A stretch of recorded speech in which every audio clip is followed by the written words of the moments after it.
আর এই হাদিসটা আপনি কেন ভুলে যান যে আল্লাহ রাসূল সাল্লাল্লাহু আলাইহি ওয়াসাল্লাম বলেছেন আল্লাহ ছাড়া যদি কাউকে সেজদা করা যেত, সম্মান বুঝাচ্ছেন, আল্লাহ ছাড়া যদি কাউকে সেজদা করা জায়েজ হতো, আমি মেয়েদেরকে বলতাম যেন স্বামীকে সেজদা করে।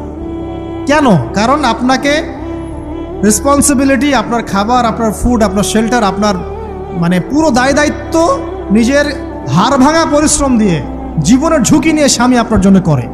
সে আপনার সম্মান পাওয়ার যোগ্য তো? সে কি আপনার সম্মান পাওয়ার যোগ্য নয়? আপনি যদি সম্মানের হক আদায় না করতে পারেন তাহলে আপনি অকৃতজ্ঞ। আর অকৃতজ্ঞ মেয়ে কখনো জান্নাতে যাবে? একটা হাদিসে আছে বেশিরভাগ মেয়ে জাহান্নামের যাওয়ার অন্যতম কারণ হচ্ছে তারা স্বামীর সাথে কুফুরি করে। কি করে? মানে সারা জীবন স্বামী ভালোবেসে যায়, ভরণ পোষণ দিয়ে যায়, সব চাহিদা পূরণ করে যায়, একদিন দেখবেন কথা কাটাকাটি হয়েছে, ওই দিন বলে বসবে যে তোমার কাছে আমি কিচ্ছু পাই নাই সারাদিন।